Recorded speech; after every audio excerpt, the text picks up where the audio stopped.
I was very lucky. I'd been capped out of Edinburgh University.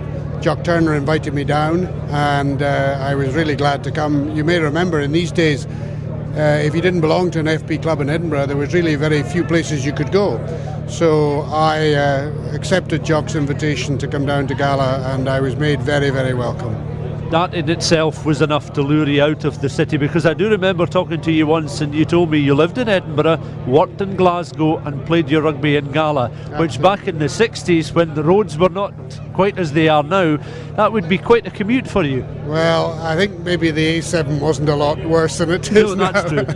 But yeah, it was great. It was a long road, but they were very tolerant. In fact, going back to Kenny Oliver, Kenny and myself and some of the other Edinburgh-based boys used to be trusted by Johnny Gray and the other coaches to train up in Edinburgh on a Tuesday. So until the centenary season, when the great compliment, they made me captain and I had to come down a wee bit more often, we were able just to come down for the game on the Saturday and training on a Thursday night. So that was a great bonus in terms of the travel, particularly for me from Glasgow.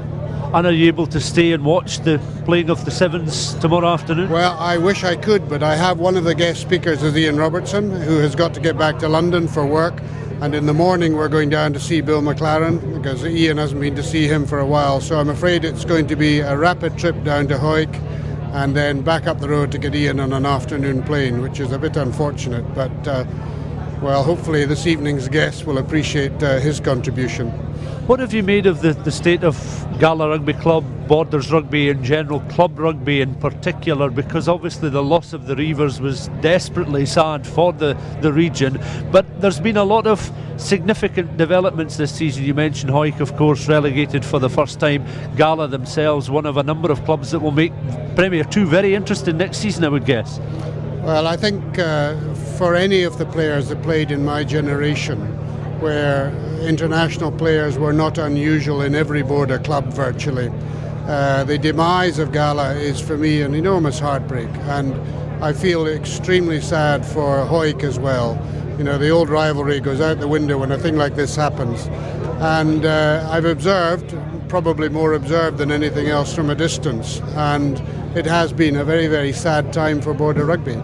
I wish in a way that one could revert to the old days, but at the same time the demise of the club structure I don't think necessarily helped enormously by the emphasis on the professional teams, and I don't mean the Reivers here, I mean the Edinburgh and Glasgow teams. I think that this hasn't helped, and I think the clubs have been just too diminished for my liking. I'd like to see the clubs being a nursery for international players, but where strength goes back and where young players have still the chance to play with good quality players as they did when I played.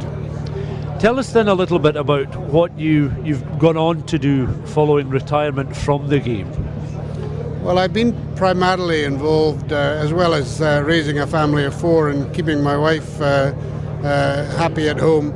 I've run a full-time job, obviously, but also throughout the last 26 years, I've run the Sportsman's Charity, which has been, given that I had a full-time job, has been quite a preoccupation, and it's been involved in social inclusion causes. It's raised a couple of £1 million, and it has been fairly full-time. Indeed, since 2004 I've been working on this full-time.